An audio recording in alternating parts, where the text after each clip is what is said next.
बाबा अघि रुँदा दिदी नि दिक्क भाती नहोस् पनि कसरी ट्यापेर गुन्डा थिए म घरमै आउँथ्यो प्रहरी मेरै कारणले हुन्थ्यो परिवारको बेइज्जती छोरा सम्हाल्न नसक्ने भन्दै हिँड्दै छिमेकी हे आमा माफ गर तिमी आँसुको मनै दोषी बाबाको आश मात्र यो छोरा सुध्रिने हो कि दिदीको दिक्कपनको आज लिन्छु पुरै जिम्मा भाइ लड्यो सम्झिदिनु हात छोडेर एक्लै हिँड्दा नलिनु अब चिन्ता आँसुले नभर्नु गह सकिन सुख दिन दुःख पनि दिन्न अब छातीमा बोझै बसेका छन् ती गल्तीहरू मेरो त्यो दोष शक्ति विगतै कसरी भन्नु सुध्रिने कसम खाँदा मलाई बाइक निक्लिँदै गई हो सुध्रिँदै मात्र छोरा सबै कुरा तिम्रै नै हो भनेर भन्नुहुन्थ्यो म चाहिँ भन्दै हुन्न त्यस्तो विश्वास त गरेकै हो मनैलाई किन त्यसको वर्षमा एक दिन त्यसको भाइ टिकाको दिन मात्र आफ्नै विगतलाई हेर्दा आफैदेखि किन लाग्छ अझै नि याद छ मलाई कम्प्युटर नि चाहियो भन्दा भोलिले ल्याइदिनुको साथिनुको खाँचो पर्दा आमा बिरामी हुन्थी म चाहिँ हुन्थे जहिले चुपमा म पनि काममा जान्थेँ म चाहिँ जान्थेँ सामान किन्न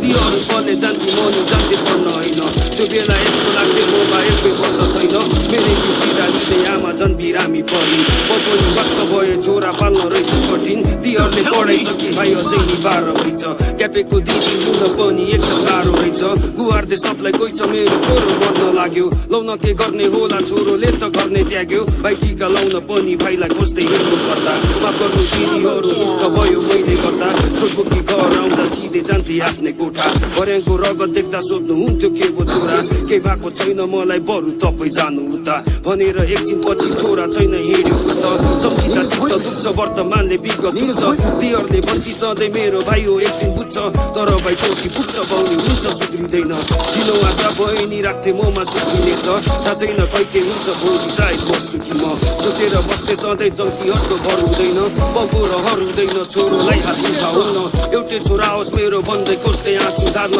आमाले मुटु भन्ती मुटु केरो भइदिए म दिदीले भाइ छ भन्ती खाँचो पर्दा गइ थिएन कुन दिनमा जन्माएछु दुःख बाहेक केही दिएन मरे नि जाति हुन्थ्यो लाग्थ्यो होला कहिले काहीँ त भगवान नै हो तपाईँ त झेल्नु भयो मलाई धर्म मरेको छोरालाई नि दिनु भयो पुनर्जन्म भगवानले हात थामे आशा राखे अन्तिमसम्म त्यसपछि रिया 2 वर्ष बित्यो नागुलनमा त्यही पनि डर्थ्यो मनमा फेरि उस्तै हुने हो कि पहिला नि राख्दै के हो फेरि त्यस्तै हुने हो कि आमाको खुट्टा ढोगे कसम अब खाइँदैन खान बिस्तारै छाडे झगडा गर्न छाडिएन एक बेला यस्तो आयो साथीभाइ नि मर्दै गए त्यो बेला यस्तो लाग्थ्यो सायद म नि मर्ने भए अब के गर्ने भए बेला यही हो हकको मुला माफ गर्नु बाबा ढिलो भयो